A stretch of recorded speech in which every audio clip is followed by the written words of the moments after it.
সেইটোতে কৈছে এখন হৰিনাম ধৰ্ম বুলি ক'লে। সেইটো নিয়ম নীতি পালন কৰি থকাটোৱেই এখন হৰিনাম। গতিকে আওপকীয়াকৈ যদি চাওঁ শ্ৰীমন্ত শংকৰদেৱ গুৰুজনাৰ ধৰ্ম হয়, কিন্তু পোনপটীয়াকৈ ঈশ্বৰৰ ধৰ্ম, কৃষ্ণৰ ধৰ্ম। আমি কৃষ্ণৰ ধৰ্মহে পালন কৰি আছো। তাৰ বাহিৰে কোনো মহাপুৰুষা বুলিও কোনো ক'ব নোৱাৰে, শংকৰীয়া বুলিও ক'ব নোৱাৰে, সংঘৰ বুলিও কোনো ক'ব নোৱাৰে। এইটো মূলত হৈছে কি কৃষ্ণৰ ধৰ্ম। শংকৰদেৱৰ ধৰ্ম হয়, পোনপটীয়াকৈ আওপকীয়াকৈ হয়। কাৰণ শংকৰদেৱ হৈছে কি ভগৱন্তৰ অংশ অৱতাৰ। বিশ্বাসটো আমাৰ কোনেও নকৰে। শংকৰদেৱে যে ঈশ্বৰৰ অংশ অৱতাৰ সেইটো বিশ্বাস কেতিয়াও নকৰে। এতিয়া বিশ্বাসটো ভাগৱতত আপোনালোকে পঞ্চম স্কন্ধ চাওক, প্ৰথম পাঠটোৰ দ্বিতীয় পাঠটোৰ আৰম্ভণিতে আপুনি হয়তো পাব পাৰে। প্ৰথম পাঠটোতে পাব, পূৰ্বকালে ই দেশত নাছিল ভকতি, লোক নানা ধৰ্ম কৰ্ম কৰিল সম্পত্তি। নানা দেৱ পূজয় কৰ বলিদান, শংখ চাগ কায়াত মৈব কাতে অসংখ্য প্ৰমাণ। তলবলা লোককলি পাপ সাগৰত, কৃপাময় কৃষ্ণই গুণী লন্ত বৈকুণ্ঠত। কৃষক লোক সমস্ত কৰিব উদ্ধাৰ, শংকৰ ৰূপে হৈ অৱতাৰ। এই পূৰ্বকালতে যিবিলাকে নেকি এই নানানটা ধৰণৰ ধৰ্মবিলাক কৰিলে, নানানটা দেৱ দেৱী পূজাৰ কাৰণে শংখ চাগ মৈব কাতে এইবিলাক পূজা পাতল কৰিলে, সেইবিলাকক উদ্ধাৰ কৰাৰ অৰ্থে ভগৱন্তই শংকৰ ৰূপে অৱতাৰ হৈছে। আৰু তাৰোপৰি আমি গাঁৱে নহয়, আনবাৰ ধৰন্ত ঈশ্বৰ কৃষ্ণ হৰিবাক পৃথিৱীৰ ভাৰ, অন্তজাতি পতিত কাৰণ ইবাৰ শংকৰ অৱতাৰ। বিশ্বাসটো কিন্তু এতিয়াও নহয়। ঘূৰি ঘূৰি ঘূৰি ঘূৰি এই তিৰোভাৱ তিথিলৈ আগবাঢ়ি আহিলো। বিশ্বাস নহয় যেতিয়া তুমি তিৰোভাৱ তিথি পালিবই লাগিব।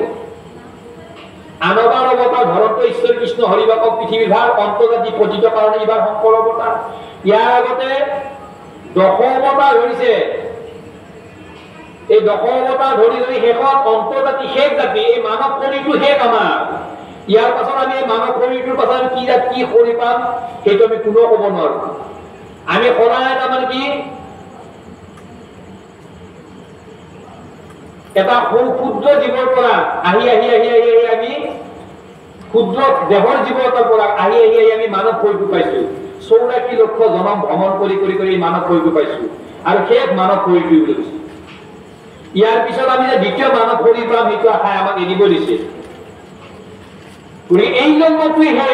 এই জন্মটো যি শ্ৰেষ্ঠ, আমি কথা ক'ব পাৰো, আমি বুজি পাওঁ, আমাৰ ভাৱ আছে, আমাৰ ভক্তি আছে, আমাৰ চিন্তা কৰিব পৰা ব্যৱস্থাখিনি আছে, আমি চলন ফুৰণ কৰিব পাৰো, আমি দুখ পালে ক'ব পাৰো দুখ পাওঁ বুলি, আমি ক'ব পাৰো সুখ পালে আনন্দত হাঁহি থাকিব পাৰো।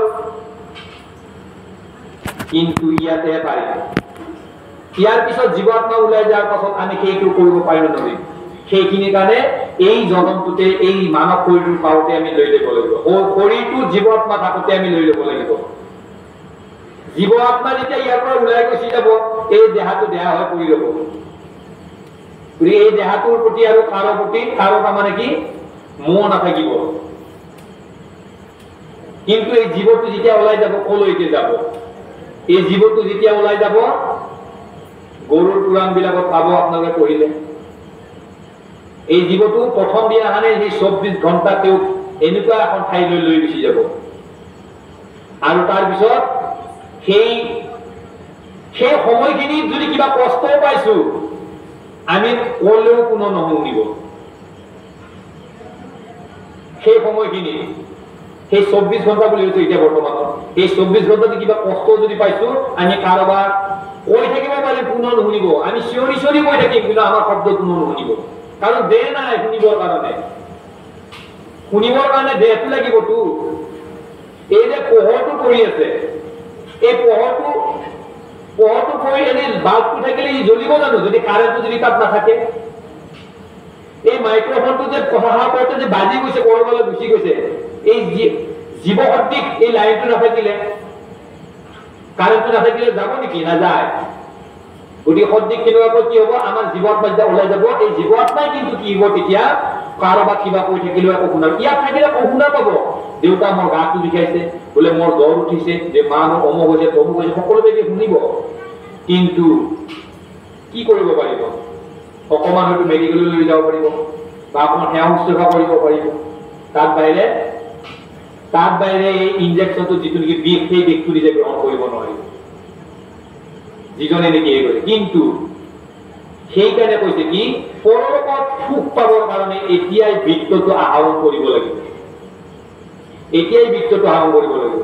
ইয়াতে আজি ভাগৱতৰ কথা শুনিবৰ কাৰণে হয়তো আমি প্ৰত্যেকৰ ঘৰত আমি যাক নেকি আমি মই বুলি কওঁ, মই ভাই আহিছো ইয়াত কথা কৈছো। কিন্তু বাকীবিলাক যদি ঘৰতে আছে তেওঁলোকৰ কাৰণে কিন্তু এই অনুষ্ঠানটো নহয়। মাইক্ৰফোনেৰে শুনিব পৰা ব্যৱস্থা দিছে, কিন্তু তেওঁলোকে একান্ত মানে কিন্তু সেইটো শুনিব হয়তো নোৱাৰিব পাৰে। হয়তো অলপ পাছতে কি হয়তো কাঁহী বাতিৰো মাত ওলাব, সেই মাতটো শুনাৰ লগে লগে সেইফালে গুচি যাব। কিন্তু ইয়াতে একান্ত মানে যদি আপোনাৰ আমি শুনি আছো, তেতিয়া এই শুনা কথাখিনি ই আৰু কিন্তু বাহিৰলৈ ওলাই নাহে, ই ষ্টক মানে ই জমা হ'ব। এই কথাবিলাক কাণেৰে যিটো কাম কৰি সেইটো কথাবিলাক জমা হ'ব। কিন্তু যিবিলাক মুখেৰে কাম কৰিছিলো অলপ আগতে চাহ পানী গা দিবলৈ, এইবিলাক কিন্তু খুব কম সময়ৰ ভিতৰতে ই কিন্তু ওলাই গুচি যাব, শৌচ পেচাব নলীৰে ওলাই গুচি যাব। গতিকে যিটো ধন নেকি মূল, যিটো ধন নেকি আমাক তাৰমানে কি এই জীৱনটো ওলাই যোৱাৰ পাছতো আমাক নেকি যিয়ে নেকি আমাক সহায় কৰিব, সেই ধনটো আহৰণ কৰাটো আমাৰ মুখ্য। গতিকে এখন হৰিনাম ধৰ্মটো হৈছে কি মহাপুৰুষ শ্ৰীমন্ত শংকৰদেৱ গুৰুজনা আমি পোনপটীয়াকৈ কৰো হয়, কিন্তু পোনপটীয়াকে কিন্তু ভগৱন্তৰ ধৰ্মটো আমি গ্ৰহণ কৰো, কৃষ্ণ ধৰ্ম বুলি। গতিকে ৰাম কৃষ্ণ নামৰ যিটো সতত সুমৰে তাৰ আৰু কাকো ভয়, তেতিয়াহ'লে যে আমি ৰাম কৃষ্ণ নাম যদি সততে যদি স্মৰণ কৰি থাকো, যে আমাক ভয় কৰিব লগা একো নাই, ভয় কৰিব লগা একো নাই।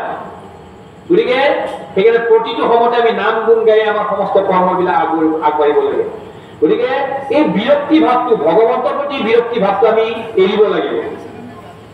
আমি সেইকাৰণে বিৰক্তি ভাৱবিলাক ৰাতিপুৱা শুই উঠি নামঘৰৰ ভিতৰত যদি আমাৰ অকল যদি মা সোমাইছে বোলে মই নাযাওঁ, সেইটো বিৰক্তি ভাৱ আহিব। মা যদি কৈছে অকল মাৰ কাৰণে হ'ব, মোৰ কাৰণে নহয়, সেই বিৰক্তি ভাৱ তেনেকুৱা।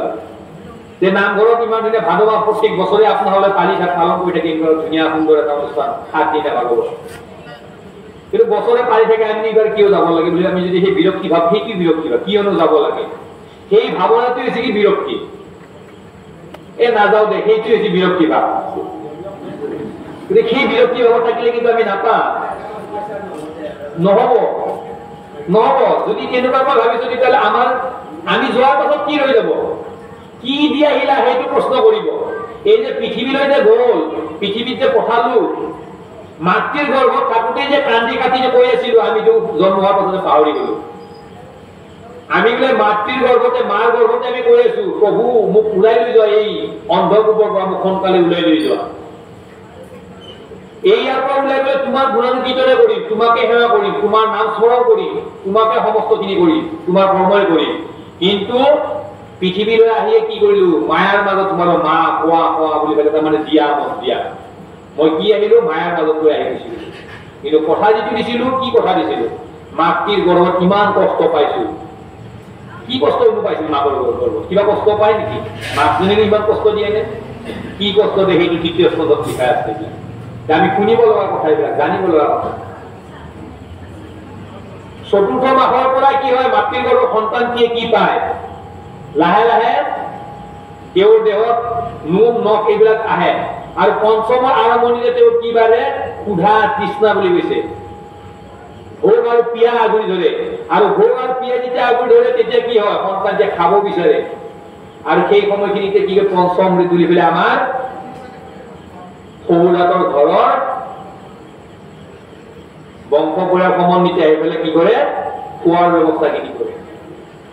কিন্তু হয় খোৱাৰ ব্যৱস্থাখিনি কৰে, কিন্তু খুৱাব লাগিছিল কি, খুৱাইছে কি, সেইটো কিন্তু জানিব লাগে। এইখানে আমাক খুৱাব লাগে কি, অমৃত খুৱাব দিছে। যদি আমাৰ শহুৰাকৰ ঘৰখন যদি আনাসংগী হয়, তেওঁলোকে অমৃতটো বুলিলে কি পাব, মৎস্যৰূপী অৱতাৰ যিটো ধৰিছে, সেই ভগৱন্ত সেই অৱতাৰী দেহটোক লৈ আহিব, হয়নে নহয়? বোলে অমৃত তেতিয়াহে হ'ব, হৃষ্টপুষ্ট মানে পুষ্টিকৰ খাদ্য সেইটোহে বুলি ধৰি লয়, যে সেইটো অমৃত বুলি কোৱা নাই। অমৃত পঞ্চমৃত কৈছে পঞ্চমাহত, পঞ্চমৃতৰ 5 বিধ দ্ৰব্য মিহলিত হৈ পঞ্চমৃত হয়। কি পঞ্চমৃত সেইবিধে কৈছে কি, কলা তুলসী জহা বুলি কৈছে। জহা চাউল কিমানখিনি, বৰ বেছিও নহয়, অকমান।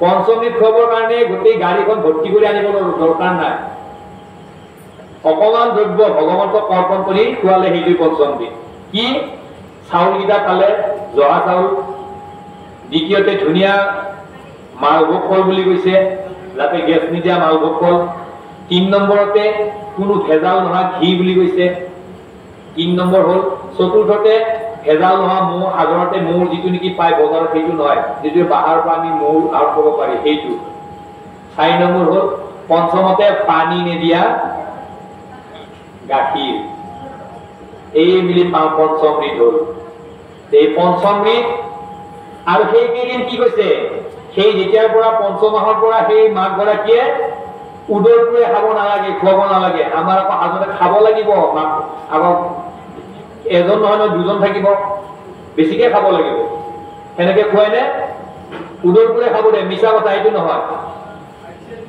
অল্প আহাৰী হ'ব লাগিব অল্প আহাৰী মানে কি অলপ অলপ আহাৰ খাব লাগিব পাৰিলে সঘনাই খাব দিছে ভোক লাগিলে খাব দিছে কিন্তু একেবাৰে উদৰটোৱে কাঢ়ি ভৰ্তি কৰি থাল ভৰ্তি কৰি খাবৰ কথা কোৱা নাই অকমান অকমানকে ভোক লাগিলে খাব দিছে যাতে কষ্ট নাপায় আৰু কৈছে কি অল্প নিদ্ৰা টোপনিটো কম হ'ব লাগিব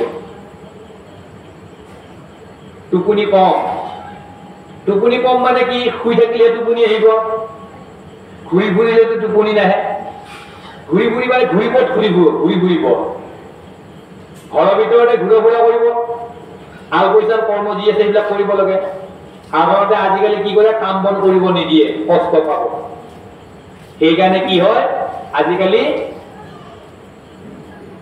এইটো নেকি সিজাৰিং বুলি কয় সেইটো কাৰণে বেছি হৈছে কৰ্ম নকৰে কৰ্ম কৰিব নিদিয়ে কষ্ট পাব হয়নে মানে কি মৰম চেনেহত ডাঙৰ দীঘল মৰম চেনেহত তাৰমানে হেৰি কৰে সেইকাৰণে এই ব্যৱস্থাটো আহিছে গতিকে যিয়ে নহওক গতিকে তাৰ পিছতো কি কৰিব লাগিব মাক গৰাকী মোক সাৱধান মাক গৰাকী অকল মাক গৰাকী সাৱধান নহয় সেই ঘৰখন আকৌ সাৱধান সেই সময়খিনিৰ পৰা সাৱধান যিদিনাৰ পৰা পঞ্চমৃত গ্ৰহণ কৰোৱাইছে সেইদিনাৰ পৰা সেইখন ঘৰখন সাৱধান হ'ব লাগিব সেই ঘৰখন পাৰিলে আগৰ পৰাই হ'ব লাগে আগৰ পৰাই হ'ল আমি এখন বৈষ্ণৱ ধৰ্মত আহিছো নহয় আশ্ৰম ভৰ্তি কৰিব লাগিব সেই ঘৰখন আশ্ৰম মানে কি এখন আশ্ৰমত যেনেকুৱা কি এটা নিৰ্মল পৰিৱেশ সেই পৰিৱেশ গঢ়ি তুলিব লাগিব সেই পৰিৱেশটো হৈছে কি নাৰদৰ আশ্ৰম ভৰ্তি কৰিব লাগিব আমাৰতো যেনেকুৱা আশ্ৰম নহয় ক'ত হ'ব ৰাতিপুৱা উঠিলে আমাৰ তাৰমানে পথাৰ মানে উচ্চ বাক্য বিভিন্ন ধৰণৰ কথা আছে সেই কথাবিলাক মাক গৰাকী শুনা পাব নালাগিব মাক গৰাকীয়েও সেইবিলাক কথা শুনা পাব নালাগিব আৰু মাক গৰাকীয়ে সেইবিলাক বেছি কাণ পাতিব নালাগিব মাকে যি খায় সন্তানটি তাকে পায় এই সময়খিনি কি জ্বালা যন্ত্ৰণা বিভিন্ন ধৰণৰ জ্বালা মছলা জাতীয় খাদ্য খায় সন্তানটিয়ে কষ্ট পায় মানে জ্বালা খাই পেলাইতো সন্তানবিলাকে ভিতৰত মাতৃৰ গৰ্ভতে পৰে মোক যেনেকুৱা জ্বালা দিছা মোক ইয়াৰ পৰা বাহিৰ হ'ব দিয়ক ময়ো পানী খুৱাই দিম ময়ো জ্বালা খুৱাই দিম মাতৃৰ গৰ্ভতে প্ৰতিক্ৰিয়া হৈ আহে মাতৃৰ গৰ্ভতে ভক্তি প্ৰাণ কৰি লৈ আহিব লাগিব তেখেতৰ কয়াধুটো দৈত্যৰ ভাগ্য আছে তেতিয়া দৈত্য সন্তান হ'ব লাগে যিটো নহ'ল প্ৰহ্লাদ কিয় হ'ল প্ৰহ্লাদ হোৱাৰো কাহিনী আছে প্ৰহ্লাদ সঠিক ভকত নাপাব কয়াধুই কিমান কাকতি মিনতি কৰিছে যে কি এই স্বামীয়েতো যেতিয়া নেকি প্ৰতিজ্ঞা কৰিছে যে কি তেওঁ হেনো বৰ ল'বৰ কাৰণে ব্ৰহ্মাৰ ওচৰত তপ কৰিব যাব এতিয়া ব্ৰহ্মাক পাবৰ কাৰণে তপ কৰিব যাব যে কেতিয়াবা ঘূৰি আহে স্বামীটো আৰু ঠিক নাই হয়নে নহয় কিমান যুগ বছৰ যাব গতিকে যদি যুগ বছৰে যায় স্বামী যদি ইমান বছৰ হয় মই ইয়াতে অকলে কি গৈ থাকিম হয়নে নহয় কৰিলে কি কয়াধু হৈছে কি দেৱলোকৰ সন্তান কন্যা আছিলে গতিকে দেৱলোকৰ যিহেতু কন্যা তেওঁলোকৰ ভগৱন্তৰ কথা অলপ মাতৃৰ গৃহতে পাই আহিছে পিতৃৰ গৃহতে পাই আহিছে সেইকাৰণে পাৰিলে তেওঁ ভাবিছে কি যে ভগৱন্তৰ নাম যদি লৈ কিবা এটা কৰিব পাৰে নেকি চেষ্টা এটা কৰা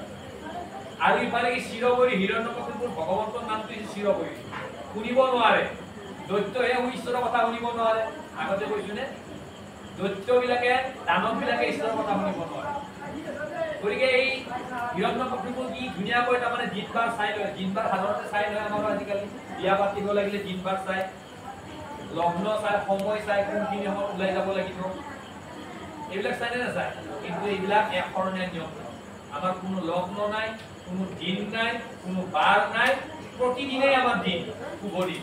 কি মঙ্গলবারও হব পারে, শনিবারও হব পারে, রবিবারও হব পারে, যিকোনো দিনে আমার মঙ্গলময়। কোনো আমার দিনের বাস বিচার নাই, কিন্তু আমার কোনো লগ্ন চাওয়ারও বিচার নাই। আমি ধুনীয়াকৈ চিঠিখনত লিখিলো অমুক তাৰিখে বিবাহ, আঘাণৰ 5 তাৰিখে আমাৰ ডাঙৰ ল'ৰাৰ বিবাহ বুলি চিঠিখনত ধুনীয়াকৈ লিখি দিলো। আঘাণৰ 5 তাৰিখে ঠিকেই লিখিলে, কিন্তু কি হ'ল আঘাণৰ 5 তাৰিখে বিয়াখন ঠিক নহ'ল। কাৰণ তেওঁলোকে লগ্ন চাইছে কি হয় 12টাৰ পাছতহে দৰা ওলাব লাগিব। আমি বিজ্ঞানৰ প্ৰাধান্য দিওঁ, কোনো কিছুমানে কি যে দিন যা ৰাতি যা বুলি ক'ব, সেইটো কথা হয়, সেইটোও মানিব লাগিব, দিন যা ৰাতি যায় হয়। কিন্তু ভাগৱতখন কিন্তু বিজ্ঞানৰ প্ৰভাৱ দিয়ে ধৰিছে। ভাগৱতে আমাক বিজ্ঞান দিছে, যে বিজ্ঞান যদি ঘড়ীটো বিজ্ঞান হয় নে নহয় তেতিয়াহ'লে, যে 12টা বাজি 1টা বজাৰ লগে লগে ঘড়ী কটাৰ লগত যিটো তাৰিখ থাকে, তাৰিখটো কি হৈ যায় তেতিয়াহ'লে, পাছৰ পৰা কি হ'ব যায় তেতিয়াহ'লে, ইংৰাজী 5 যদি আছিল 6 তাৰিখত পৰিব না নপৰে, যে বিয়াখন কোনদিনা হ'ব যায় এতিয়া 6 তাৰিখত। আমি যি চিঠিখনত কি লিখিছিলো 5 তাৰিখে বিবাহ, 5 তাৰিখে বিয়া হ'ল নে 6 তাৰিখত বিয়া হ'ল? গতিকে সাধাৰণতে বিবাহ বুলি ক'লে কি আছিল, বিবাহ ৰাতি নহয়ে, বিয়া শব্দটো দিনতে হ'ব লাগে। মধ্য সময়ত মানে কি হ'ল, এটা সময়ত কি হ'ল বিবাহ ৰাতি কিয় কৰিব লগা হ'ল, পাতিব লগা হ'ল।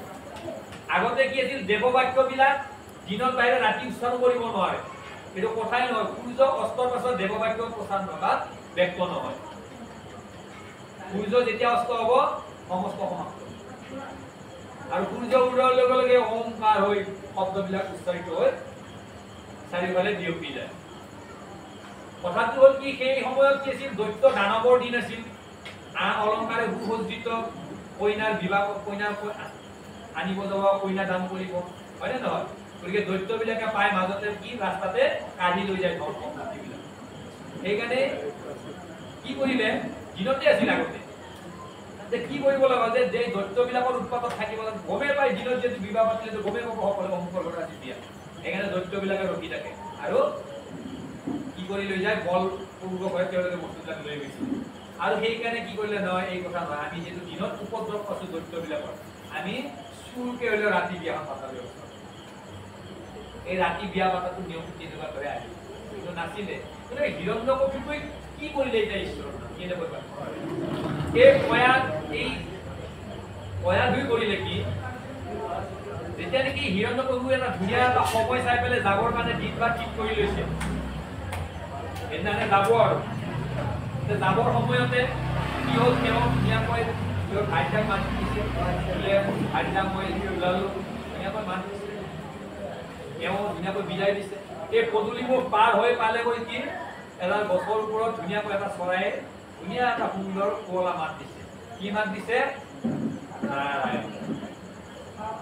দৈত্যই ঈশ্বৰৰ নাম শুনিব নোৱাৰে, এই নাৰায়ণ নাম যেতিয়া নেকি শুনিলে, তেওঁ পালে কি যে আৰম্ভণি যাত্ৰাটো কৰাৰ লগে লগে কাৰ নাম শুনিলে, তেওঁ চিৰবৈৰী ভগৱন্তৰ নাম শুনিলে। চিৰবৈৰী তেওঁৰ কাৰণে, এই চিৰবৈৰীৰ নাম শুনাৰ লগে লগে তেওঁ ভাবিলে যে মোৰ দিনটো আজি ব্যৰ্থ, গতিকে কল্যাণ দিনটো মোৰ কি হ'ল, নহ'ব আজি। গতিকে তেওঁ কি কৰে, ঘৰলৈ ঘূৰি আহিলে। ঘৰলৈ ঘূৰি আহি ভাবিলে কি যে মই দ্বিতীয় দিনৰ কাৰণে আগবাঢ়িম আৰু। এই যেতিয়া নেকি কয়া ধুই দেখিলে যে স্বামী আপুনিতো ব্ৰহ্মক পাবৰ কাৰণে তপ কৰাৰ কাৰণে আপুনি যাবলৈ ওলাইছিলে, আপুনি ঘূৰি আহিলে কাৰণটো কি?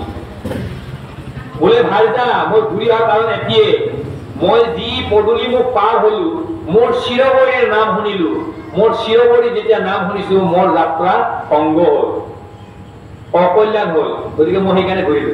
চিৰবৈৰীৰ নাম, আমি কাৰ নাম শুনিলো? বোলে চৰাই এটি নাম দিছে, চৰাই এটিয়ে চিঞৰিছে বা তেওঁ মাত দিছে যে কি, নাৰায়ণ বুলি মাত দিছে, নাৰায়ণ বুলি মাত দিছে, হয় নাৰায়ণ বুলি মাত দিছে। বাৰে বাৰে নাৰায়ণ শব্দটো কয়া ধুৰ মুখত, হয় মই নাৰায়ণ শব্দটো শুনিলো, সেইবাবে মই আজি নাযাওঁ, মই অহাকালিলৈ যোৱাৰ কাৰণে মই দিন ঠিক কৰি লৈছো। বোলে কয়া ধুই বোলে ভাবিলে খুব সুন্দৰ কথা, অন্তত স্বামীয়ে ঈশ্বৰৰ নাম স্মৰণ কৰিলে, গতিকে কি কৰা যাওক, এই দিনটোৰ কৰ্ম কি কৰিছে, কয়া ধুই বিভিন্ন ধৰণৰ কাম কৰি মাজতে আকৌ স্বামীৰ ওচৰলৈ, স্বামী কি নাম লৈছিলে মই নামটো পাহৰিলো বোলে নাৰায়ণ নাৰায়ণৰ নাম লৈছে এনেকুৱা আকৌ কিছু কাম কৰে তেওঁৰ ঘৰৰ কামবিলাক কৰি আহি আকৌ সুধে স্বামী মই নামটো পাহৰিলে কি নাম পাইছিলে আপুনি বোলে নাৰায়ণ এনেকৈ নাৰায়ণ নামটো বাৰে বাৰে লৈ আছে এটা সময়ত কয়া ধৰি ভাবিলে যদি এই নাৰায়ণৰ নাম স্মৰণ হওঁতে যদি এই নাৰায়ণৰ স্মৰণত যাতে যদি আহিব লগা সন্তান এতিয়া আমাৰ আহিব পাৰে দিনটো যদি থিতাপি ল'ব পাৰে তেতিয়া খুব মংগলময় হ'ব আৰু সেইকাৰণে কয়া ধুই বাৰে বাৰে তেওঁৰ নাম স্মৰণ কৰি আছে দিনটোত সমূহ বাৰে বাৰে নাম লৈ আছে আৰু যেতিয়া খোৱা পাতি লৈ গৈছে সন্ধিয়া বেলিকা নিশাৰ সময়ত তেতিয়াও খোৱা পাতি যোৱাৰ কৃষ্ণ নাৰায়ণৰ নাম লৈ কয়া ধুই খোৱা পাতি গৈছে আৰু খোৱা পাতিতো ভগৱন্তৰ নামটো কেনেকৈনো আহিছিলে আকৌ সুধিছে যে প্ৰভু কি নাম কৈছিলে আপুনি বোলে নাৰায়ণ এই নাৰায়ণ নাম বাৰে বাৰে লৰাই লৰাই তেতিয়াই তেওঁৰ স্বামীক তেওঁৰ সন্তান মাগিছে গতিকে স্থিতিটো কি ভাৱনা বৈৰভাৱে চিন্তি বাহা মুখ অল্প কালে পাইবা এই লোক বুলি তেওঁকে কৈ থৈ দিছে হিৰণ্যকশিপুক জয় বিজয় দিনতে কৈ দিছে যে বৈৰভাৱে চিন্তা কৰিছে তেওঁ কাৰ নাম লৈছে নাৰায়ণৰ নাম লৈছে আৰু এনেকৈ স্থিতিটো পালে গতিকে আমাকো নিদৰ্শন সেইটোৱে দিছে আমিও যদি সন্তান পাব লাগে হয় তেতিয়াহ'লে ভগৱন্তৰ নাম স্মৰণ আহিব লাগিব তেতিয়াহে প্ৰলাপদিক আমি সন্তান পাব পাৰিম গতিকে মাতৃৰ গৰ্ভতো কি পালে মাতৃৰ গৰ্ভত মাক গৰাকী ইমান জ্বালা জানটো যিমানে খাই আছে আৰু তেতিয়া খাবৰ কাৰণে কি সিও হেঁপাহ কি জ্বলা টেঙা সাৰ লোভ এইবিলাকে খাবলৈ ইচ্ছা যায় মাক বিলাকৰ বোলে সেই সময়খিনিত গতিকে সেইবিলাক একেবাৰে খাবলৈ বাধা দিছে সেইবিলাক টোটেলি একেবাৰে নিষিদ্ধ নিমখ খালেও কি নিমখ খাব পাৰিব আজিকালি নিমখ এটা আছে সেই নিমখটো খাব পাৰে কলা যিটো নেকি টেমাত পায় সেইটো নিমখ খাব পাৰে যিয়ে নহওক গতিকে তেনেকৈ ঈশ্বৰৰ ভকত আনিব লাগিব এই নিদৰ্শনটো সেই তেনেকুৱা এটা গতিকে অমৃত এই পঞ্চমৃতৰ ব্যৱস্থাটো সেইটোৱে কিন্তু তাত বাহিৰে কিন্তু বেলেগ নাই যিহেতু প্ৰথম আহাৰ বুলি পেলাই ভগৱন্তক নাম স্মৰণ কৰি যিটো আহাৰ খুৱাব পাৰি সেইটোৱে এতিয়া ভগৱন্তৰ আহাৰ নেকি আমাৰ আহাৰ নেকি ভগৱতৰ আহাৰ কি পাৰ্থক্য একো নাই যেতিয়া নেকি ৰাসলীলা কৰোঁতে ভগৱন্তৰ কাৰণে এই গোপিনীসকলে কৃষ্ণৰ কাৰণে কি খাদ্য লৈ গৈছিলে সেইটো খাদ্য আমাৰ খাদ্য কি নিছিল দধি দুগ্ধ ঘৃত মধুৰ ভাত পৰমান্ন সেইবিলাকে নিছিল ৰাসলীলা বুলি কলে ৰাসলীলা কেইখন আছে আপোনালোকে এইটো ৰাসলীলাৰ কথা জানে ৰাসলীলা দুখন আছে এখন হৈছে অলপ দিন আৰু কেইদিনৰ পাছতে হ'ব শৰৎকালৰ পূৰ্ণিমা ৰাতিৰ অতি বিতুপন কৃষ্ণৰ লগত গোপিনীসকলে ৰাসলীলা কৰিব আৰু এখন ৰাসলীলা আছে সেইখন ৰাসলীলা কোনে কৰিছিলে বলৰামে কৰিছিলে তাৰ লগত সেই যে যিসকল গোপিনী আছিলে কৃষ্ণৰ লগত সেইসকলৰ সতী সেই তেওঁলোকৰ সন্তান পুত্ৰীবিলাকৰ লগত এই বলৰামে ৰাসলীলা কৰিছিল চৈত মাহৰ শেষত এইখন ৰাসলীলা আপোনালোকৰ ভাগৱততে পাব এইখন দশম স্কন্ধত পাব গতিকে ৰাসলীলা আমি দুখন পাওঁ গতিকে আমাক ৰাসলীলাত কৃষ্ণৰ কাৰণে যিবিলাক নি খাদ্য দিছে সেইটোৱে আমাৰ খাদ্য তাৰ বাহিৰে আমাৰ বেলেগ খাদ্য নাই গতিকে বিৰক্তি ভাৱটো আহিব নালাগিব আমাৰ গতিকে এই বিৰক্তি ভাৱ নোহোৱাৰ কাৰণে আমি প্ৰতিটো সময়তে ভগৱন্তৰ নামবিলাক স্মৰণ কৰি থাকিব পৰীক্ষিতে মুনিত সংশয় যদুবংশ বিভূষণ কৃষ্ণ কৃপাময় এই বৈকুণ্ঠক গৈলা হবে প্ৰচাৰিলা চৰিত্ৰ এই কৈও কাৰ বংশে ৰাজা গৈলা পৃথিৱীত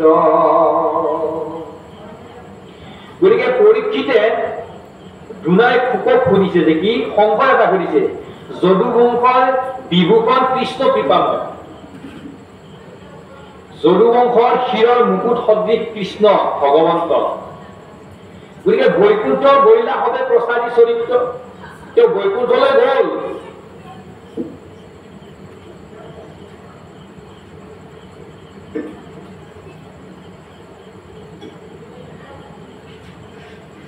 তেওঁ বৈকুণ্ঠলৈ গ'ল হবে প্ৰচাৰী চৰিত্ৰ কাৰ চৰিত্ৰ প্ৰচাৰ কৰি গ'ল তেওঁ নিজৰ চৰিত্ৰ সেইকাৰণে ভগৱন্তৰ যোগ যশ গুণ গৰিমা এইবিলাকে আমাক শুনিব দিছে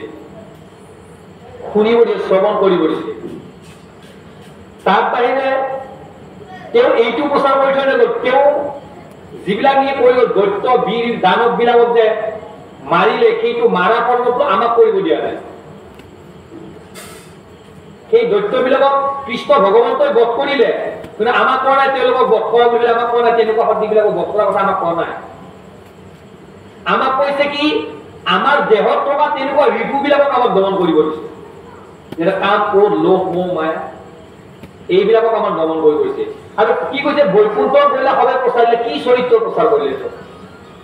তেওঁৰ চৰিত্ৰৰ বিলাকৰ গুণ যিবিলাক আছে, সেই গৰিমাবিলাক, গুণ গৰিমাবিলাক সেইবিলাক প্ৰচাৰ কৰিছে। ক'ত কৰিছে, ক'ত কেনেকৈ পাব এতিয়া, প্ৰচাৰ কৰি থৈ গ'ল দে, কেনেকৈ পাব এতিয়া, সেই সমস্তবিলাক সেইকাৰণে একাদশ স্কন্ধত দি থৈ গৈছে। যে উদ্ধৱে প্ৰশ্ন কৰিছে যে মই তেতিয়াহ'লে ভগৱন্ত তোমাক ক'ত পাম? প্ৰভু ভগৱন্তক প্ৰশ্ন কৰিছে তুমি ক'ত থাকিবা? এতিয়া ভগৱন্তই কৈছে মইতো সমস্ত ঠাইতে থাকিম, সমস্ত ঠাই থাকিম, কিন্তু তথাপি কিন্তু মই বিশেষ বিশেষ ঠাই কিছুমান কিন্তু মই প্ৰতিটো সময়তে থাকিম। ক'ত থাকিম? য'ত নেকি মোৰ যশ প্ৰীতি গুণানুকীৰ্তন বিলাক শ্ৰৱণ কীৰ্তন গুণ গৰিমা আলাপ আলোচনা হৈ থাকিব, ভকতৰ সংগত থাকিম বুলি, ভকতৰ সংগত থাকিম বুলি, তাৰ বাহিৰে মই আৰু বেলেগত নাই। যোগীৰ হৃদয় এৰি পেলাই আহিম বুলি কৈছিলে, সেইকাৰণে বেলেগ ঠাইত নাই থাকিম। মাত্ৰ য'ত নেকি কীৰ্তন কৰি থাকিব, য'ত নেকি তেওঁৰ যশ গুণানুকীৰ্তন বিলাক চলি থাকিব, তাত ভগৱন্ত থাকিব। তেতিয়াহ'লে তেনেকুৱা সত্ৰ সদৃশ ঠাইবিলাকত থাকিব বুলি, তেতিয়াহ'লে সত্ৰ বুলি কওঁতে এইখন আজি সত্ৰ, এইখন আপোনাৰ সত্ৰ, এইখনে সত্ৰ, বেলেগ আৰু সত্ৰৰ কথা কোৱা নাই। য'ত ভগৱন্তৰ গুণ চৰিত্ৰ গুণ গৰিমাবিলাক প্ৰচাৰ প্ৰসাৰ বা গুণ গৰিমাবিলাক গান গীত নৃত্য এইবিলাক হৈ থাকিব, তেওঁৰ সেইখন হৈছে সত্ৰ বুলি কৈছে। ইয়াত ভগৱন্ত থাকিব, এই ভগৱন্ত ইয়াত আছে, আৰু সেইকাৰণে এই ভগৱন্ত থকাৰ কাৰণে আমি আহিব পাৰিছো তেওঁক বিচাৰি, তেওঁক পাবৰ কাৰণে। গতিকে কৈছে কৈও কাৰ বংশে ৰাজা হৈলা পৃথিৱীত, গতিকে কাৰ বংশৰ এই ৰজা হৈ পৃথিৱীত থাকিব, পৃথিৱীত তেওঁৰ কোন থাকিব, কোন বংশ থাকিব, সেইবিলাক কথা কৈছে। তেওঁৰ বংশ বুলিবিলাক এটা ক'ব কৃষ্ণ। নিগদতী ৰাজা শুনা পৰীক্ষিত, অহৈম যেন যেন ৰাজা দুৰ্জন কলিত, এহুও সাৱধান নিপতি এহি বুলি, সমস্তে বনাইলা মুনি ৰাজবংশৱালী, যাৰ বংশে জীৱা হুয়া ভুঞ্জিবে মহি, যতে কবৰিক যাৰ বংশ থাকে ৰহি, এ পুত্ৰ হবে ৰাজা যিটো, এ কাটিয়া ৰাজা কৰ, এ ভূত ভৱিষ্যত কথা কহিলন্ত তাক। গতিকে সুকে পৰীক্ষিত এই পৃথিৱীত কি কি ধৰণে থাকিব, কোন থাকিব, কেনেকে থাকিব, এই সমস্ত বিলাক বৰ্ণনা কৰিব গৈছে। গতিকে যাৰ বংশ জীৱা হ'ব ভুঞ্জিবে মহি, যাৰ নেকি বংশ থাকিব সেই বংশ এই মহি মানে পৃথিৱীত কেনেকৈ ভুঞ্জি থাকিব। গতিকে ইয়াৰ আগতো কৈছে সমস্ত বিলাক দুৰ্জন কলি, দুৰ্জন বিলাক থাকিলেতো ভক্তি নাথাকিব ন, ভকতিটো কাৰ লগত থাকিব, ভকতৰ লগত থাকিব। ভকত কোন হ'ব এতিয়া, ভকত কোন, তাক কৈ ভকত এতিয়া ভকত বুলি ক'বলৈ গ'লে ভকত কোনজন সেইজনে হ'ব ভকত। ভকতে ভগৱন্ত ভয় বিমোচন, পৱতে কৃষ্ণ কৰি কীৰ্তন, তপতে তত্ত্ব উদ্ধাৰ কৰি ইহাকে কয় ভকত বুলি,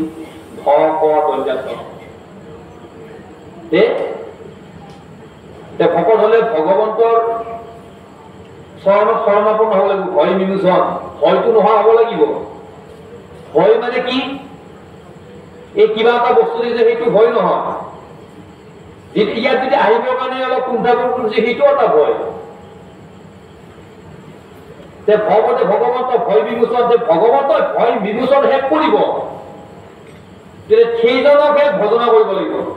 কোনজন সেইজন? তেতিয়াহ'লে ভগৱতে কৃষ্ণক কৰি কীৰ্তন, সেইজনে যে কৃষ্ণ তেওঁক কীৰ্তন কৰা। আৰু তত্ত্ব কৈছে তত্ত্ব উদ্ধাৰ কৰি, তত্ত্বটো উদ্ধাৰ কৰিব লাগিব। প্ৰথমতে ভাৱনাটো প্ৰথমতে লাগিব, প্ৰথমতে ভাৱনাটো লাগিব, তাৰপিছত ভক্তি লাগিব। এই ভক্তিটো জগাৰ পাছতে কিন্তু ভকত হ'ব পাৰিব। যেতিয়ালৈকে ভাৱনা নাছিল তেতিয়ালৈকে শৰণ লোৱা নাই, ভাৱটো অহাৰ পাছতে শৰণ ল'ব পাৰিলো। শৰণ লোৱাৰ পাছত তাৰ পিছত শৰণ কৃষ্ণ, তেতিয়া ভক্তি ভাৱনাটো তেওঁৰ ওচৰত।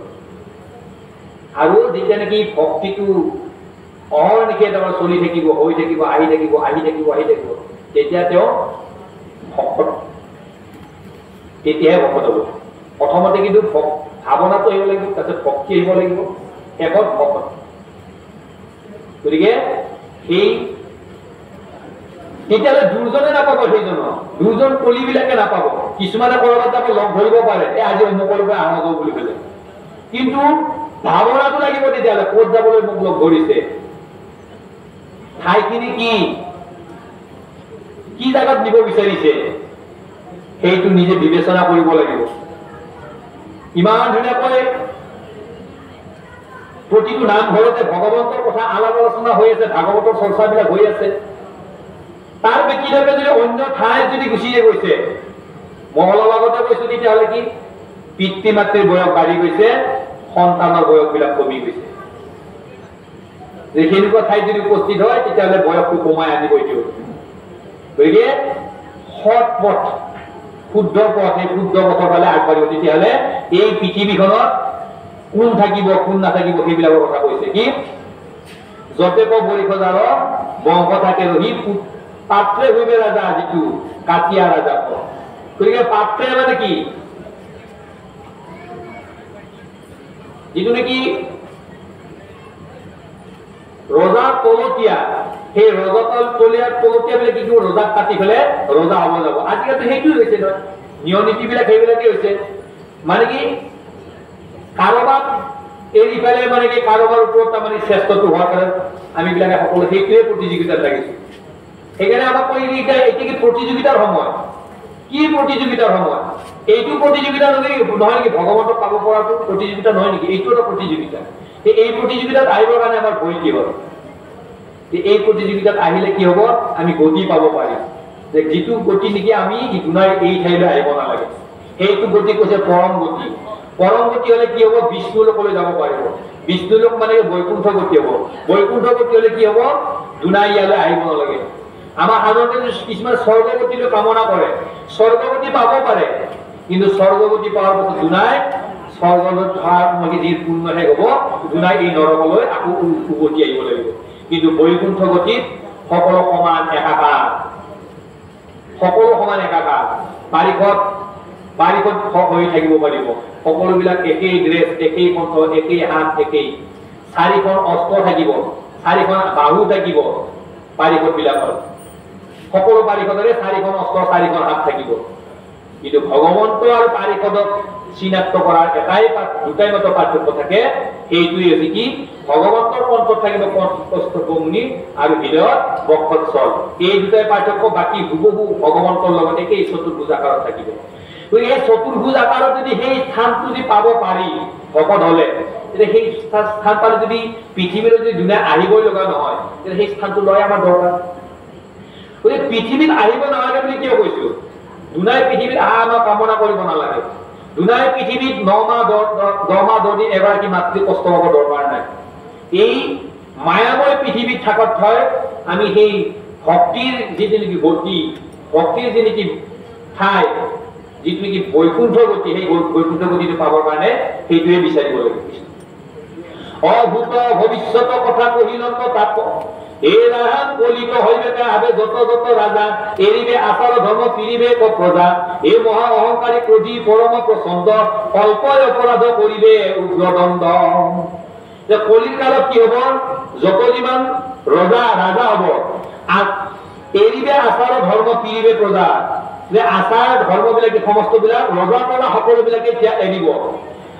মহা অহংকাৰী ক্ৰোধী হব, অহংকাৰ হব, ক্ৰোধ হব, পৰম প্ৰচণ্ড মানে কি খুব তেওঁলোকৰ অহংকাৰ বিলাক আহিব, খঙাল হব, অকমান ক্ষুদ্ৰ অপৰাধতে কি কৰিব, উগ্ৰ শাস্তি দিব।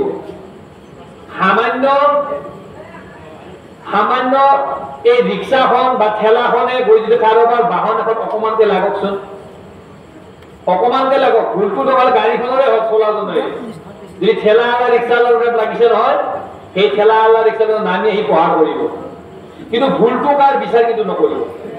ময়েতো গাড়ীখনৰে লুকালো সেইটো বিচাৰ নকৰিব, বা লাগিলে বা অকমান সামান্য সেইটো কিন্তু কোনো বিচাৰ নকৰিব। সেইটো মানে ভক্তি বা সেইটো সৎ ভাৱনাটোতে লাগিলে লাগিলে সেই এনেকুৱা ভাৱনা নাহিব, কিন্তু কি লগে লগে খঙাল হৈ আহিব। মানে কি এটাই সেইটো হৈছে অহংকাৰ। মই গাড়ী চলাই আছো আৰু তেওঁ ৰিক্সা চলাইছে, মই গাড়ী চলাই আছো তেওঁ ঠেলাখন চলাই আছে।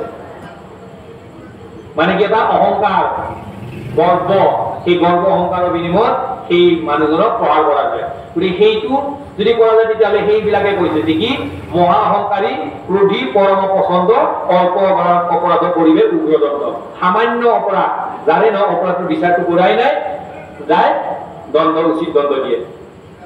হে ৰাম, স্ত্ৰী বোধ, ব্ৰহ্মবোধ, গোবোধ পাতেক বলে হৰিবে ক পৰ দ্বাৰক প্ৰত্যেক অসত্য পাতকী আতি হইবে ক কুদাতা এ চাৰিবে মৰ্যাদা নমানিবে পিতা মাতা। স্ত্ৰীবধী, ব্ৰহ্মবধী, গৌবধী পাতক যত ইমান এইবিলাক পাপী আছে, বলে হৰিলে ক পৰ দ্বাৰক প্ৰত্যেক, এইবিলাক সমস্ত মানে কি শেষ কৰিব, নিষেধ হৰিবে ক মানে কি নিষেধ কৰিব, হৰণ কৰি লৈ যাব এইবিলাক। আৰু অসত্য পাতকী আতি হৰিবে ক কুদাতা, অসত্য সেইবিলাকে কি হব মানে কি তেওঁলোকক তাৰমানে কি উপদেশদাতা হব। এতিয়া কি কৈছে সেইবিলাক কুদাতা বুলি, সেই উপদেশটো কুদাতা, উপদেশ নহয়, ভাল উপদেশ নিদিব।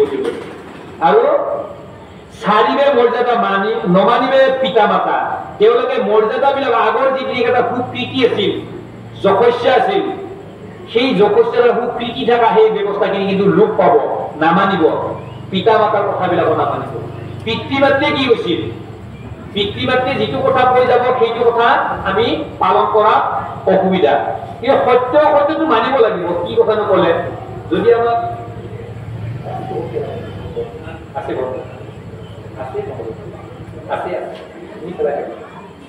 গতিকে কি হব, যিটো সৎ পথৰ ব্যৱস্থা দিব পিতৃ মাতৃ সেইটো আমি নামানো, সেইটো মানিব মানে কুণ্ঠাবোধ কৰা হ'ব। গতিকে পিতৃ মাতৃয়ে ধুনীয়াকৈ আমাক দি থৈ যাব, সেইটো যদি আমি নামানো তেতিয়াহ'লে কি হব, আমাৰ সেই যিটো পিতৃ মাতৃৰ যশ প্ৰীতি বিলাক আছিল সেইবিলাক আমাৰ লোপ পাই যাব। আমাৰ সাধাৰণতে কয় এইখন কাৰ ঘৰ বোলে, এইখন অমুকৰ ঘৰ আছিল, অমুকৰ ঘৰ আছিল, আছিল কাৰণে আছিল, ঠিকে আছে, অমুকৰ ঘৰ আছিল ঠিক আছে, তেখেতৰ ঘৰত গ'লেতো এনেকুৱা তেনেকুৱা, আজিকালি আছেনে তেনেকুৱা? বোলে নাই, দেউতাক যোৱাৰ পাছত কৰি সেইবিলাক নোহোৱাই হ'ল, নামানিয়ে ল'ৰা ছোৱালী। কি অপযোগ এটা পালে, কোনে অপযোগ পালে? পিতৃ, মানে পৰলোক হোৱা পিতৃগৰাকীয়ে অপযোগ এটা পালে। তেওঁৰনো এনেকুৱাহে হ'ল না, তেওঁৰনো এনেকুৱাকে দি থৈ গ'ল নাই, কোনে কষ্ট পালে? সেইকাৰণে কৈছে কি সেৱকে কৰে যদি অপকাৰ, স্বামীয়ে পায় অপযক্তা। সেৱক হ'ল কোন? এই অনুষ্ঠানটোৰ সেৱক কোন? এই অনুষ্ঠানটোৰ সভাপতি সম্পাদকে সেৱক নহয়, এই অনুষ্ঠানটোৰ সেৱক আমি সকলোবিলাকে। আমাক মাত্ৰ আগুৱাই লৈ যোৱাৰ কাৰণে আমি এজন সভাপতি আৰু সম্পাদক পাতিছো। তেওঁলোকে এটা নিয়ম নীতিৰে আমাক আগলৈ লৈ যাব, সেই কথাটো আমি মান্যতা দিব লাগিব। যদি মান্যতা নিদিওঁ কি হব? অকল কিবা কাৰণত যদি আমি যদি এই অনুষ্ঠানটো তেনেকুৱাকৈ গৈ থাকোঁ যে কিবা এটা লাভক হ'ব পৰা যদি ব্যৱস্থা এটা হৈ যায়গৈ, অকল সভাপতি সম্পাদকৰে কিন্তু দুখটো নহব, এই অনুষ্ঠানটো গোটেইৰে দুখ হ'ব। গতিকে সেইকাৰণে সেই পিতৃ মাতৃ শব্দিক সেই স্বামী বুলি কৈছে তাকে। এইটো অনুষ্ঠানে আমাৰ হ'ল স্বামী, আমি ইয়াৰ সেৱক, এই অনুষ্ঠানটো আমি সেৱক। আৰু আমি সেৱক বিলাকে যদি অপকাৰ কৰো, এই অনুষ্ঠানটো যদি কিবা যদি অপকাৰ কৰো, নকৰিব লগা যে কৰ্ম কৰো, তেতিয়াহ'লে অপযশটো কোনে পাব? এই অনুষ্ঠানটোই পাব। কোন অনুষ্ঠানটো? যিটো অনুষ্ঠানত আমি আছো। গতিকে সেইকাৰণে আমাৰ সাৱধান, আমি প্ৰত্যেকেই যিহেতু ইয়াৰ সেৱক, প্ৰত্যেকেই এই সেৱক হিচাপে এই অনুষ্ঠানটোৰ যশ প্ৰীতি ওপৰলৈ লৈ যোৱাৰ কাৰণে আমি সদায় প্ৰস্তুত হৈ থাকিব লাগিব। হে ৰাম, খনেকে হৰিক সপ, খনেকে আয়ুক আকুল, এ কামাতুৰ হৈয়া নচাৰিবে জাতি কুল, এ পৰ দ্বাৰা গমন পাতক হইবে ভ্ৰম, অতি ক্ষুদ্ৰ আয়ু অল্প যাইবে কালে যাইবে নষ্ট, অতি ক্ষুদ্ৰ আয়ু অল্প কালে যাইবে নষ্ট। গতিকে খনেকে হৰিক হ'ব খনেকে আকুল কামাতুৰ হৈয়া নচাৰিলে জাতি বোল। গতিকে সন্তেপতে আমি তাৰমানে কি এই জীৱনৰ আয়ুসটো আমি বঢ়াব পাৰো, সন্তেপৰ কাৰণে আমি কিন্তু কি কমাব পাৰো বুলি কৈছে। কাৰণ এই দেহটো, এই জীৱনটো, এই বয়সটো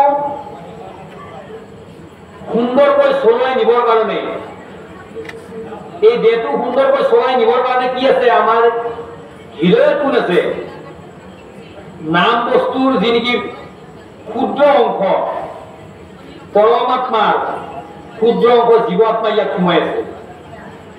এই জীৱ আত্মা সোমাই থকালৈকে আমি সেইকাৰণে কি আমি নিজৰ ধৰ্মটো আমি পালন কৰি থাকিব লাগিব। নিজৰ ধৰ্ম, নিজৰ ধৰ্ম মানে কি ঈশ্বৰৰ ধৰ্ম। দেহৰ অধিকাৰী তাতে অনুভূতি থাকে যত নৰ নাৰী, এ তাহাৰে স্বভাবে লইবে তাহাৰে আশ্ৰয়, এ এৰি কুলক্ৰিয়া হবে হইব একতাৰ। এটা কথাটো হল কি ভগৱন্তই যেতিয়া নেকি সৃষ্টি কৰোঁতে কিন্তু আমাক সকলোবিলাককে সৃষ্টি কৰিছে। ইয়াৰ মাজত আমাৰ যিটো নেকি আধ্যাত্মিক ওলাই আছে যে কি হেন ৰাজা হব যি দেশৰ অধিকাৰী তাতে অনুভূতি থাকে যত নৰ নাৰী। যিখন ৰাজ্য বুলি কব, ৰাজ বুলি কব, তাত কোনোবা অধিকাৰী থাকিব, সেই অধিকাৰী কাৰ হব নৰ নাৰী বিলাকৰ ওপৰত অধিকাৰী হব। তাৰমানে নৰ নাৰী মানে কি, নৰ নাৰী মানে সকলো আমি যিটো নেকি আমি বিলাক আছোয়ে, তাৰোপৰি এই সেই ৰাজ্যখনৰ ভিতৰত থকা সমস্ত বিলাক সেই সকলো বিলাকৰে তেওঁ অধিকাৰী হয়। কিন্তু তাহাৰে স্বভাৱ লইবে তাহাৰেকে আচাৰ এৰি কুলক্ৰিয়া হবে হইব এককাৰ। গতিকে সেই কুলক্ৰিয়া মানে কি তেওঁৰ বংশ সমনীকে যিবিলাক কৰ্ম কৰি আছিল আগৰ পৰা, সেই সকলোবিলাক আহি আহি কি হ'ব বৰ্তমানৰ লগত মিহলি হৈ যাব। তাৰমানে কি ইফালেও নহয় সিফালেও নহয়, কোনো এটা তাৰমানে কি এক বুলি ক'ব নোৱাৰি, কিন্তু সকলোবিলাক মিহলি হৈ থাকিব। গতিকে মিহলি হৈ থাকিলে কিন্তু ঈশ্বৰক নাপায়, মিহলি হৈ থাকিলে কিন্তু ৰাজ্যখন চলাব নোৱাৰিব, মিহলি হৈ থাকিলে আমাৰ ঘৰ সদৃশ থকা ৰাজ্যখন চলিব নোৱাৰিব। যে কোনোবা এজন আহিছে ধুনীয়াকৈ ঘৰৰ পৰা বাহিৰ হৈ গৈছে, বা মানে কি তেওঁ দিনৰ নিত্য কৰ্মত গুচি গৈছে, বা চাকৰিয়ে কৰক বা কোম্পানীতে কাম কৰক, যিটো নেকি তেওঁৰ সময়লৈকে গৈছে, সেই সময় অনুপাতে তেওঁ সেই ঘৰ সোমাব লাগে। 5টা বজাত অফিচ ছুটি তেওঁ হয়তো ঘৰ পাওঁতে 6টা বাজিব। তেওঁ যদি 6টা বজাতো যদি ঘৰ নলয়, তেওঁ যদি 7টা বজাতো যদি ঘৰ নলয়, তেওঁ যদি 8টা বজাতো ঘৰ নলয়, কিন্তু তেওঁ যদি 9টা বজাত আহিও ঘৰ লৈছে, কিন্তু চিন্তাপ নাই, ভৰিৰ চিন্তাপ নাই, ভৰিৰ পতা দিব লাগে ক'ত দিছে, ক'ত হলং ঢপং হৈ যদি আছে। গতিকে সেইজনৰ সমান আৰু দ্বিতীয় কলি নাই বুলি কৈছে, সেইজনকে কলি বুলি কৈছে। গতিকে খুব সাৱধান।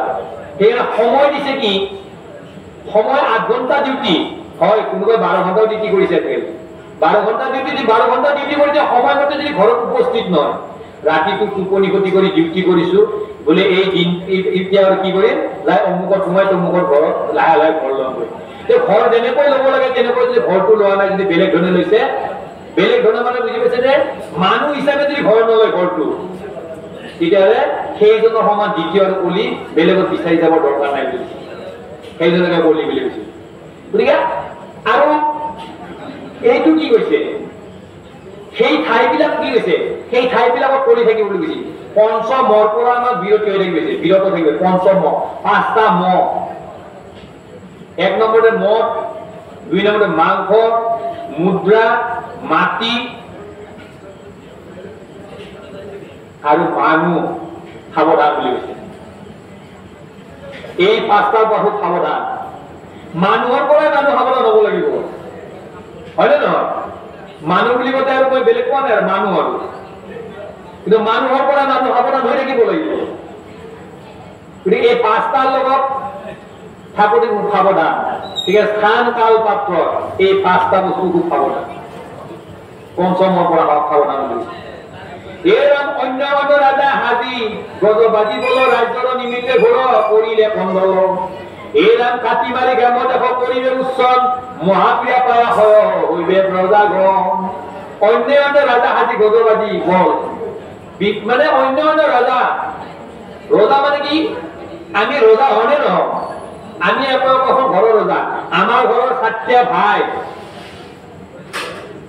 4টা ভাই আজি কলিৰ যুগত আমি 4টা ভাই এক হৈ থাকিব পৰা নাই এক হৈ নাথাকো কিন্তু আগতে কি আছিল আগতে 7 ভাইলৈকে একেলগে আছিল কাৰোবাৰ 10টা ভাই এখন ঘৰতে আছিলে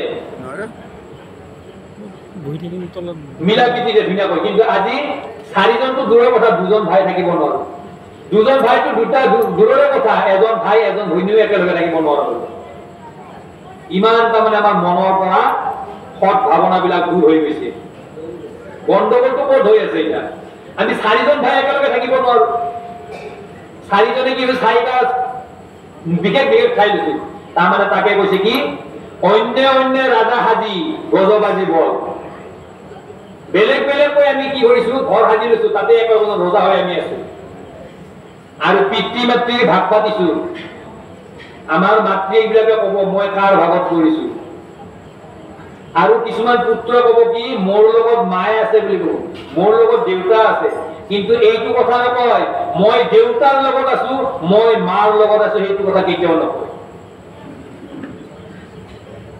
ক'ব লাগে কি মই দেউতাৰ লগত আছো মই মাৰ লগত আছো নকয় কি কাৰণ নকয় দেউতাই খোৱা বোৱা বহাব নোৱাৰে এতিয়া মই চাকৰি কৰিছো মইহে গৈ আছো সেইকাৰণে ক'ব কি মই দেউতাৰ লগত আছো সেইটো নকয় মোৰ লগত দেউতা আছে মোৰ লগত মা আছে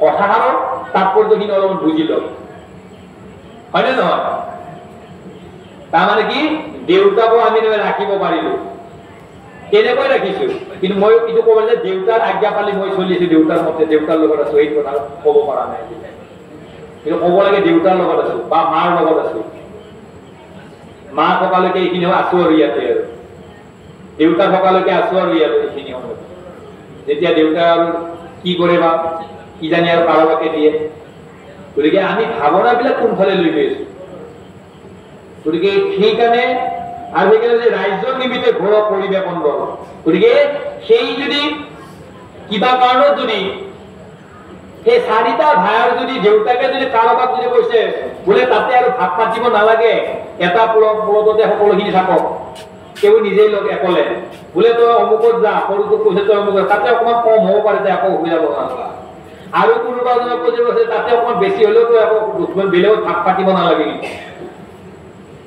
বেলেগৰ ভাগ পাতিব ঠিক আছে দেউতাকে কিবা এটা চায়ে কৈছে ভৱিষ্যত কথাটো কাৰণ তাতে যদি আৰু ভাগ পাতিব যায় অসুবিধা নহ'ব জানো এই চকৰ ওচৰৰ মাটিখিনি যদি 4টা ভাই যদি 4টা ভাগ কৰি লয় ভৱিষ্যত কেনেকৈ থাকিব দেউতাকে ভাল ভাবিয়ে কৈছে মাকে ভাল ভাবিয়ে কৈছে বোলে তই বাপা অমুকত যাবি দৰকাৰ হ'লে 2 গাড়ী মাটি পেলাই লবি কষ্ট হওক যায় একো অসুবিধা নহয় তাতে অকণ মাটি বেছি তাতেও আছে মাটি বেছি কিন্তু অলপ মাটি পেলাই লবি কিন্তু মাকক সেই কথা বা দেউতাক সেই ভাল কথা কৈছে এইটো কথা কাৰণ কি কাৰণত ভৱিষ্যত যদি তেওঁৰ বংশ পৰিয়াল যদি বাঢ়ে ক'ত ভাগ পাতি ল'ব তাতেই ভাগ ল'ব পাৰিব হয়নে নহয় কিন্তু তাৰ পৰা ইয়াততো ভাগ পাতিব আহিলেতো ক'ব এইখিনি দেউতাৰে মাতি আছিল বাকীখিনিয়ে ক'বনে নকয় ক'ব গতিকে সেইকাৰণে বিচাৰবিলাক মা দেউতাই খুব ভালদৰে দিব কিন্তু সেইটো গ্ৰহণ কৰাৰ কথা কি কয় সেইকাৰণে কৈছে অন্যান্য ৰাজা সাজি গজবাজি বল ৰাজাৰৰ নিমিত্তে ঘৰ পৰিবে কন্দল ৰাজ্যৰ এই ৰাজ্যৰ নিমিত্তে ঠাইৰ নিমিত্তে মাটিৰ নিমিত্তে আমি নিজে নিজে তাৰমানে কি আমি বিভিন্ন ধৰণে হাল্লা কৰি কৰিম কি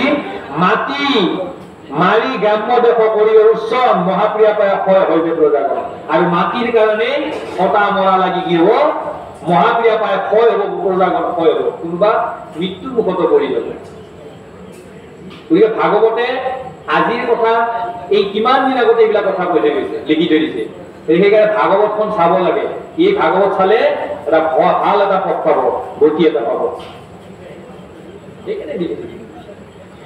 এরা পরম নিদয় যেন রাজ্য হয় আকার ধন লোভে প্রজার চিন্তিবে মহাভারত এ লোক তো মিলিবে আখি ঘোর বিমঙ্গল অনুদিনে বাড়িবে কলির মহাবল যিমানে কন্দল লাগিব সিমানে কলিয়ে পাই থাকিব এটা আমার কি তাতে কি ভক্তি ভাবনাটো নাছিল না এই যে 4 ভাইৰ মাজত ভক্তি ভাৱনাটো নাছিলে সকলো যদি ভক্তি ভাৱনাতে থাকিলে কোনো কাকো একো নকলে ঠিক আছে ভাল কথাই কৈছে বোলে ধুনীয়াকৈ মান্যতা দি গ'লে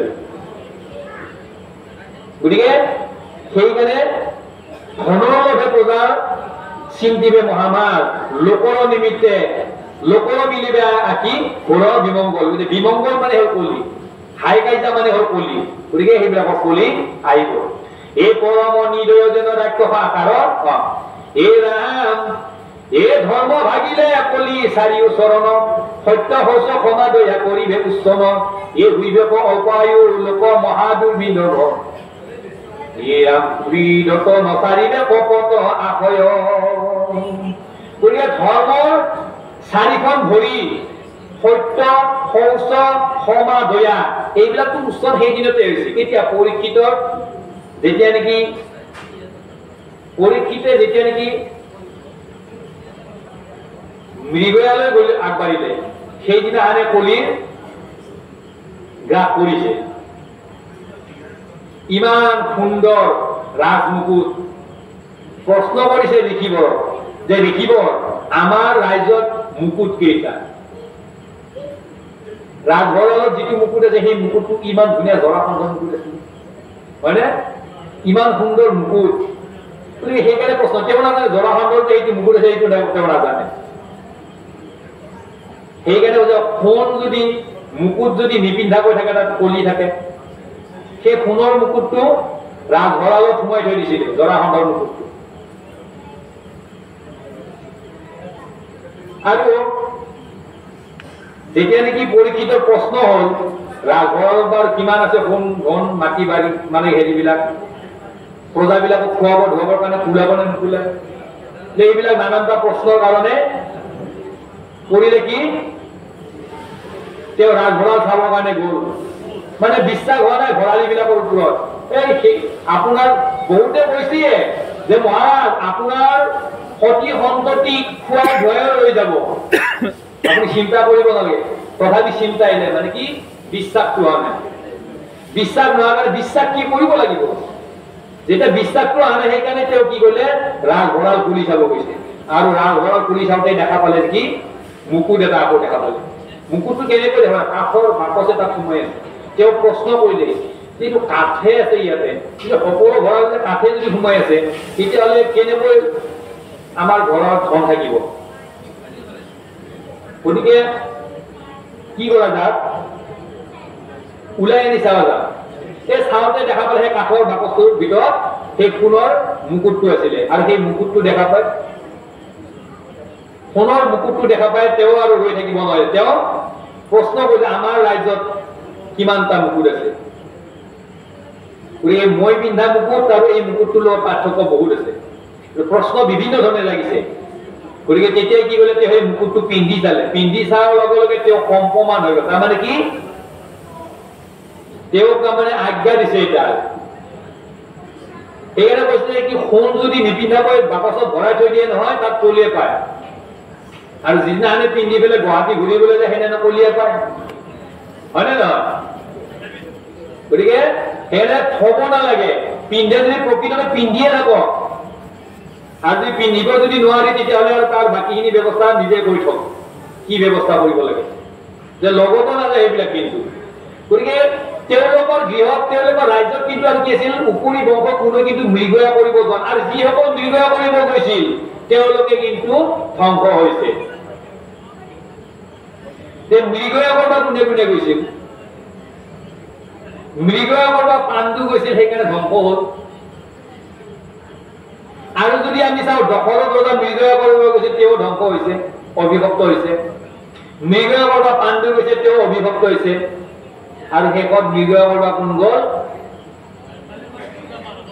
পৰীক্ষিত গুচি গ'ল আৰু পৰীক্ষিত সেই অভিভক্ত হ'ল ধ্বংসটো ক'ত মৃগয়া কৰিব যায় লোভ লোভৰ কাৰণেই ধ্বংস হ'ল লোভ কৰিব নালাগে গতিকে আৰু সেই তেতিয়াই পৰীক্ষিতৰ যেতিয়া নেকি ৰাজ্যভাৰ গ্ৰহণ কৰাৰ পাছতে কলিবিলাকে গ্ৰাসে কৰি আছে কলিয়ে বিভিন্ন ধৰণে আহিছে সত্য শৌচ সমাদয় যি নেকি ধৰ্মৰ চাৰি চৰণ এই চাৰিখন খুঁটি বা চাৰিটা খুঁটি এই লৰ চৰ হৈ গৈছে সত্য কথাবিলাক সত্যত আছিলে লাহে লাহে কি হ'ল বিৰক্ত হৈ আহিছে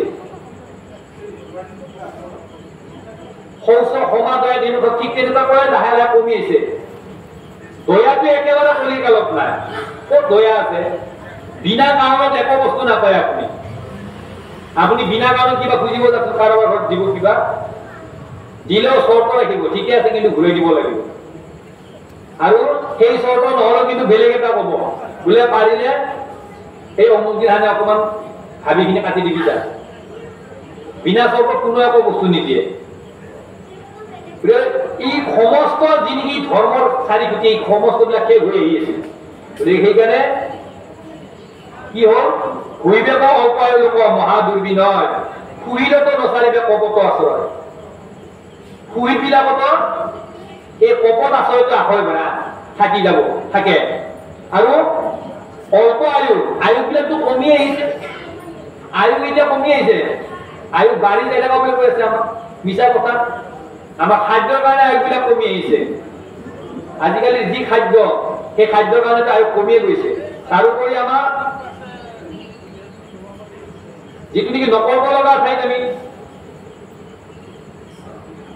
নাযাব লগা ঠাইত আমি অগম্য গমন কৰো তাৰ পৰা আমাৰ আয়ুবিলাক কমি আহিছে গতিকে আমি আমাৰ এখন ঘৰ আমি এটা সুন্দৰভাৱে পৰিচালনা কৰিব লাগিলে এই ভাগৱত ধৰ্ম এখন হৰিনাম ধৰ্মৰ মাজত আমি আহিবই লাগিব এই এখন ধৰ্মৰ মাজৰ পৰা আমি তেতিয়া আগবাঢ়িলে আমাৰ এখন ঘৰ সুন্দৰকৈ চলি যাব আমি প্ৰথমতে আমাৰ নিজৰ ঘৰখন আমি চাব লাগিব তাৰপিছত আমাৰ প্ৰাথমিক বুলি ক'ব পাৰিম বা আমাৰ ওচৰ চুবুৰীয়া তাৰপিছতে আমাৰ যদি ঘৰখনত যদি আমি যদি ঠিক কৰিব নোৱাৰো তেতিয়াহ'লে আমি অন্য সমাজত আমি আহি পেলাই একো কৰিব নোৱাৰো আমি মানাব লাগিব আমি চেষ্টা কৰিব লাগিব আজি এটা ভাগৰ কথাখিনি আপোনালোক আমি বিভিন্ন ধৰণৰ কৰি যাম যদি আমাৰ ঘৰত যে নেকি মানাই নাই আপোনালোক ক্ৰিয়া কৰিব নেকি ক্ৰিয়া কেতিয়াও নকৰে আমি চেষ্টা কৰিছো নে কৰা নাই চেষ্টা কৰিব লাগিব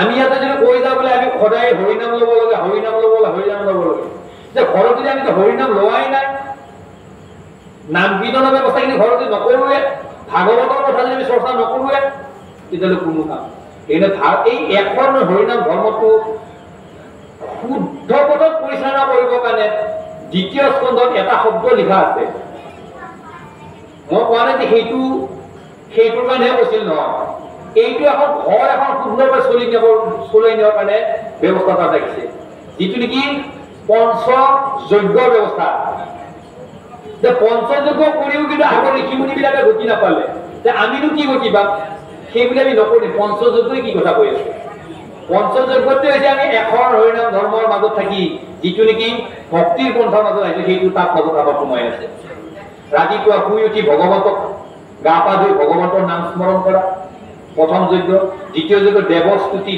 দেৱস্তুতি মানে কি বেদৰ বাণীবিলাক ঈশ্বৰৰ বাণীবিলাক যি নেকি দশম কীৰ্তন নাম ঘোষা ভাগৱতৰ চৰ্চা এইখিনি কথা কৈছে 3 নম্বৰতে আছে কি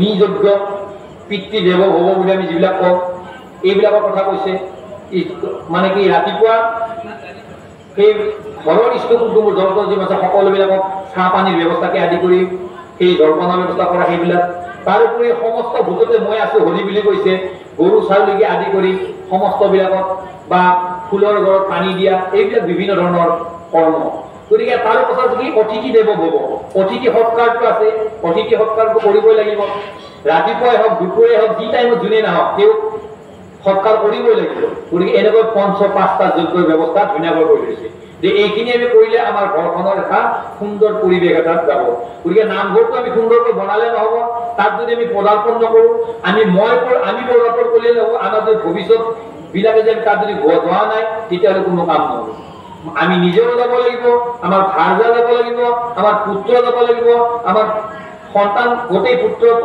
সন্তান কন্যা সন্তান সকলোবিলাকে যাব লাগিব গতিকে তেতিয়াহে এটা ভগৱন্তৰ প্ৰতি এটা তেওঁলোকৰ ভাৱনা সোমাই যাব এইবিলাক আমি আনিব লাগিব তেতিয়াহে আমি যি কিবা এটা ব্যৱস্থা কৰি আছো এইখিনি বস্তু আমি দি যাব লাগিব এই অলপ আগতে যে কৈছে যে কি যে পিতৃৰ আচাৰ ধৰ্মবিলাক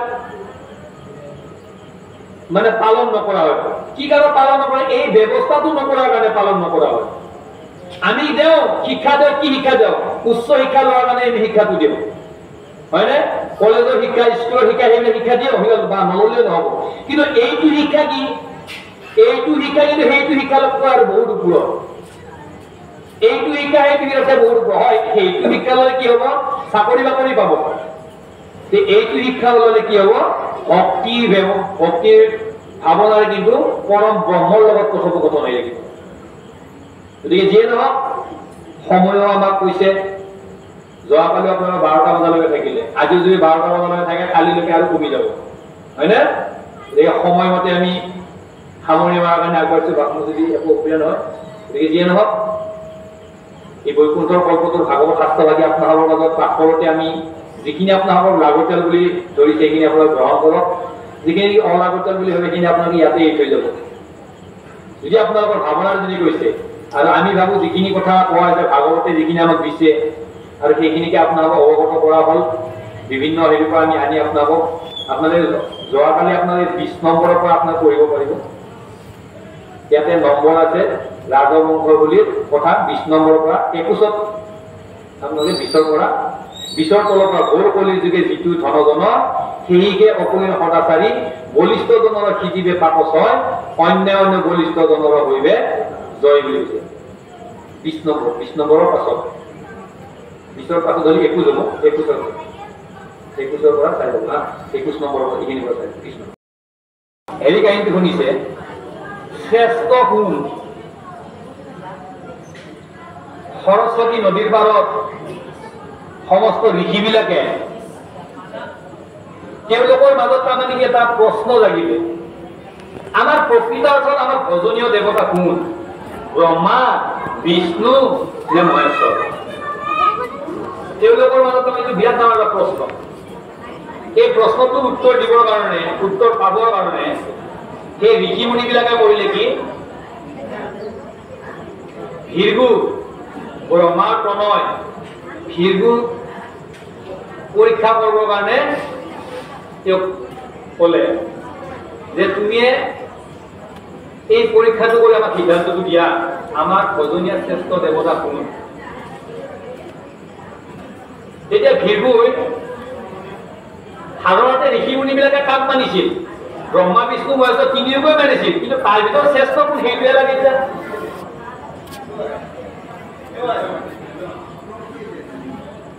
হয়নে নহয়? তেওঁলোকৰ ভিতৰত শ্ৰেষ্ঠ কোন সেইটোৱে লাগে।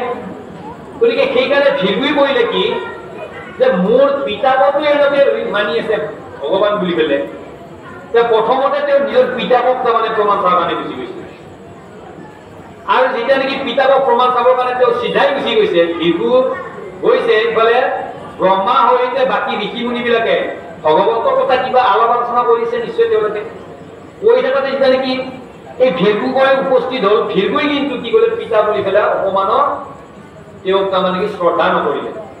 এই শ্ৰদ্ধা যেতিয়া নকৰিলে তেতিয়া ভীৰ্গুৰ কাৰণে পিতাকৰ এটা শব্দ ওলাই থাকিল, মোৰ সন্তান কাৰণে বাচিলি, নহলে মোৰ কোপ দৃষ্টিত বা মোৰ কোপ বাক্যত ভস্ম হলি। আৰু যেতিয়া নেকি সেই কথাখিনি কোৱাৰ লগে লগে তাৰ পৰা লগে লগে ভীৰ্গু গুচি আহিছে, তাৰমানে প্ৰমাণ পাই গৈছে তাৰমানে পিতৃ মোৰ শ্ৰেষ্ঠ ভজনীয়া দেৱ নহয়। দ্বিতীয়তে কৰিলে কি? দ্বিতীয়তে তেওঁ আহিছে কি শিৱৰ ওচৰলৈ আহিছে, যিটো নেকি শিৱৰ কথা কৈছে, তাৰমানে হৰৰ ওচৰলৈ গৈছে, মহাদেৱৰ ওচৰলৈ গৈছে।